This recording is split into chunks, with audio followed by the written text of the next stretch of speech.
All right, in this video, we're going to take a look at the derivatives for your e to the x and ln x, or your exponential and natural log functions.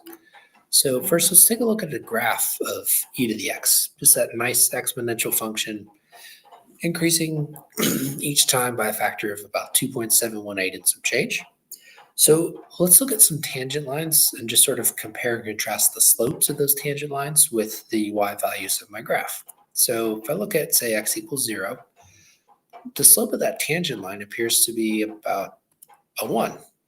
So at x equals 0, the y value is a 1. That makes sense. E to the 0 is a 1. But the tangent line also has a slope of 1. If I move my tangent line forward a bit, let's say to 0.4, the y value is about 1.49. And if I look at that slope of that tangent line, it's also about 1.49. One more, if I go over to negative 1 on my x, I get about 0.368. And the slope of a tangent line is also, whoa, what is going on? So if you were to be willing to bet, if I told you f of x equals e to the x, what is f prime? Kind of seems like it should just be e to the x, and that is correct. This is actually the easiest derivative rule you're going to learn because nothing happens. So e to the x has its own derivative. It's kind of an interesting function. We'll take a look closer at applications of e and all kinds of good stuff, but in terms of derivatives, e to the x is its own derivative. But as you've seen before, we're not always just going to have basic e to the x. We might have, let's say, e to the u, where u is some function of x. So here I'm doing a composition, f of u of x. If I ask you what's the derivative, you might say, well, e to the u.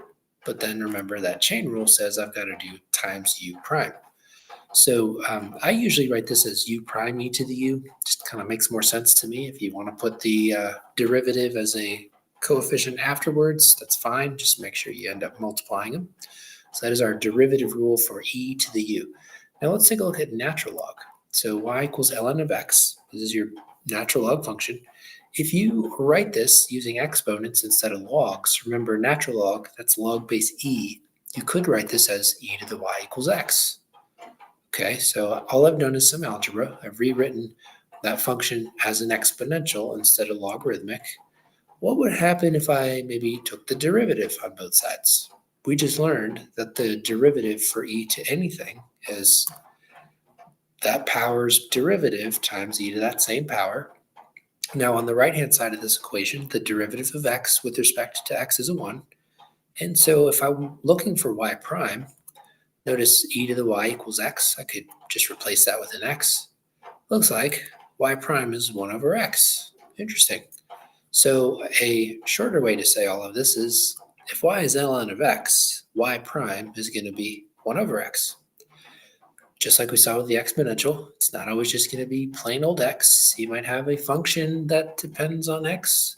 So if I have ln of u, you could probably guess y prime is going to be 1 over u times u prime. And this is more commonly seen as u prime over u. So this is another fairly straightforward derivative rule. So e to the u has the derivative u prime times e to the u. ln of u has the derivative u prime divided by u. So if you want to, go ahead and take a second, try to find these derivatives. These are all exponentials. If you want to pause that video and try them on your own, I'm going to give you the answers here in about 3, 2, 1. Bam. All right. So here are the answers. You can take a close look at those. Now, if you want to try some more for natural log functions, take a minute. If you want to pause the video again, and in 3, 2, 1, where we go? Here are the answers for this one. Notice on the second line. So I guess I kind of gave that one away. On the second line, I made use of the division property of logarithms. This is going to be something that's going to work to your benefit. When you're dividing inside your log, you can write that as 2 separate logs, subtracting.